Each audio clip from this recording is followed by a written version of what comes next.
नमस्कार, मी वैद्य Atul कुकरे. Low back pain किंवा back pain म्हणजे कंबरदुखी ह्यांनी बरेच लोक त्रस्त आहेत. म्हणजे दिवसभरच्या कामामुळे, शिणव्यामुळे आपण जेव्हा गादीवर पडतो तेव्हा हे बॅक पेन किंवा कंबरदुखी आपल्याला झोप काही लागू देत नाही आणि अख्खा दिवस आणि रात्र दोन्ही आपले खराब जातात. असं हे बॅक पेन म्हणजे कंबरदुखी याविषयी आज आपण थोडक्यात समजून घेऊया. सूत्रे मणिगणम इव असं भगवान श्रीकृष्णांनी भगवद्गीतेत सांगितलेलं आहे.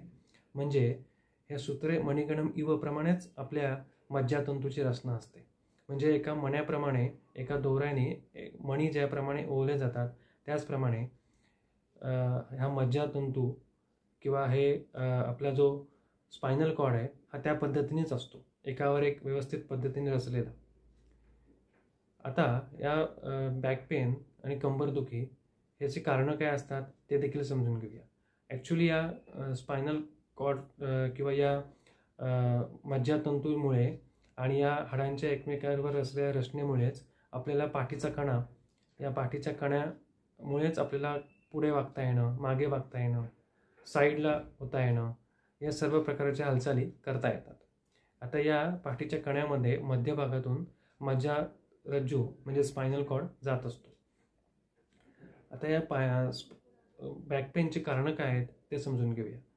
महत्त्वाचं कारण म्हणजे आपली बसण्याची पद्धत. आपण कशा पद्धतीने बसत आहोत.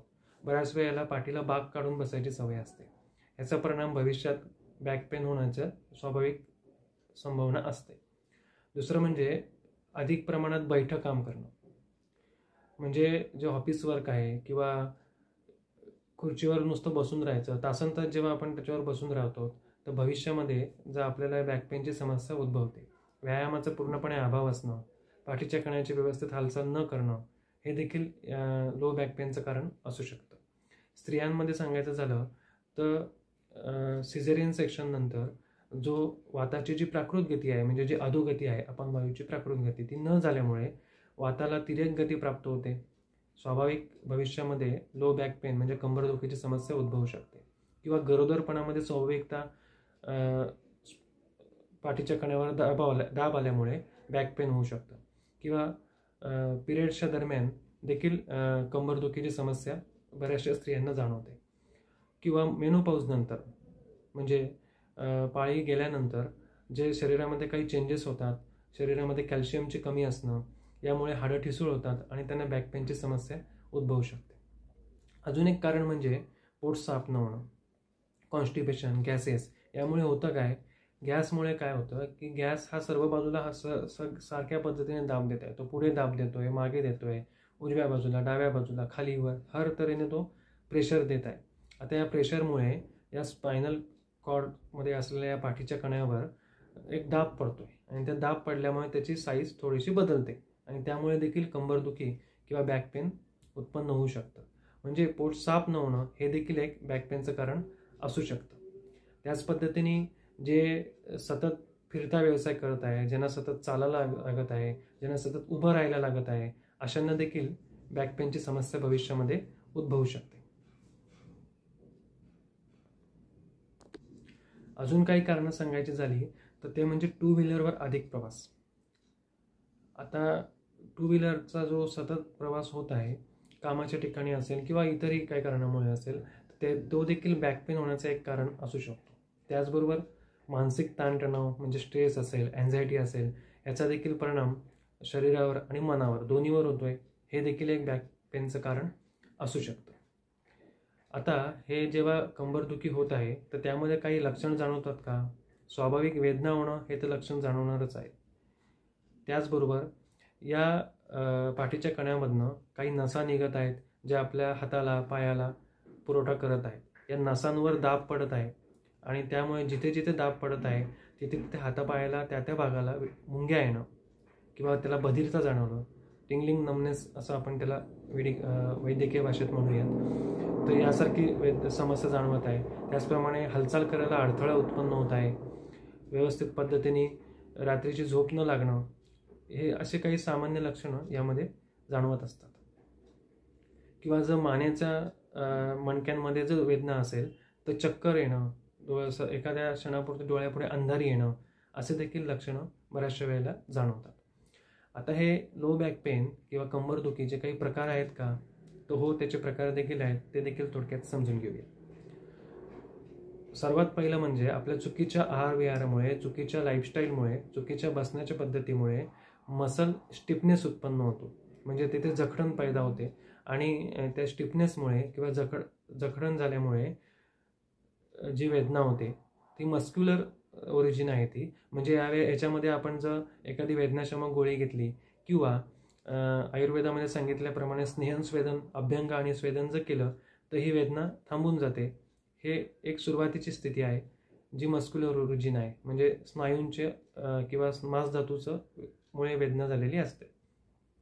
दुसरी एक पद्धत आपण आणि एक फेमस आजार आपण ऐकतो तो म्हणजे सर्वायकल स्पॉन्डिलायटिस किंवा लंबर स्पॉन्डिलायसिस. आता हे सर्वायकल म्हणजे मानेच्या इथला, लंबर म्हणजे कमरेच्या इथला. आता या स्पॉन्डिलायसिसमध्ये होतं काय, तर एक मणका दुसऱ्या मणक्यांवर रचला गेलेला आहे या पद्धतीने.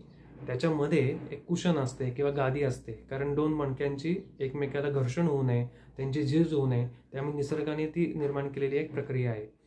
या कुशनमध्ये झीज होते आणि ती झीज झाल्यामुळे ते मणके एकमेकावर घासले जातात किंवा त्याचा एकमेकावर दाब पडतो, एखादी नस दबली जाते आणि तिथून वेदना उत्पन्न होते. त्याला सर्वायकल किंवा लंबर स्पॉन्डिलायसिस असं म्हणतात. त्याचेही काही प्रकार आहेत. सुरुवातीचा प्रकार म्हणजे डिजेनरेटिव्ह चेंजेस आहेत. डिजेनरेटिव्ह चेंजेस म्हणजे त्याची फक्त झीज झालेली आहे आणि त्यामुळे उत्पन्न होणारी कंबरदुखी.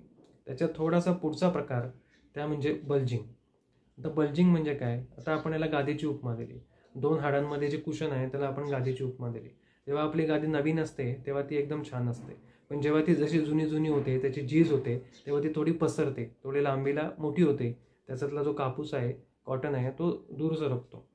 त्याच पद्धतीने बल्जिंग म्हणजे ते जे कुशन आहे किंवा ती जी गादी आहे ती थोडीशी बाहेर निघते. हा दुसरा प्रकार झाला. तिसरा प्रकार म्हणजे प्रोट्रुजन, म्हणजे ही गादी अधिक प्रमाणात थोडी बाहेर निघते. आणि चौथा लास्ट स्टेज म्हणजे प्रोलॅप्स, म्हणजे ती गादी पूर्णपणे एका बाजूला सरकते किंवा मागच्या साईडला सरकते. त्यालाच आपण इंट्राव्हर्टिबल डिस्क प्रोलॅप्स असं देखील म्हणतो. आता हे प्रकार हा एक प्रोग्रेसिव्ह डिसीज आहे, म्हणजे स्टेप बाय स्टेप हळूहळू वाढत जात आहे. चौथ्या शेवटच्या स्टेजला जेव्हा आपण जातो तेव्हा आपल्याला हाडाचे तज्ज्ञ ऑपरेशन करायचा देखील सल्ला देतात. त्याच पद्धतीने इतरही काही व्यायाम वगैरे याच्याने ते कमी होऊ शकतं. अजून एक प्रकार आहे तर तो म्हणजे स्पॉन्डिलायटिस. इथे काय होतं, तर ही जी गादी असते किंवा ते कुशन असतं त्याला सूज येते. एक फेमस आजार सांगायचा झाला तर तो म्हणजे अँकोलायझिंग स्पॉन्डिलायटिस. म्हणजे हा एक ॲटोइम्युन डिसीज आहे. इथे दोन हाडं फ्यूज होतात, ते गादीची झीज होते आणि त्यामुळे वेदना उत्पन्न होते आणि कंबरदुखी उत्पन्न होत असते. आता ही जेव्हा कंबरदुखी होते तर यामध्ये काही तपासण्या करतात का, तो हो, एक्सरेसारखी बेसिक तपासणी केली जाते.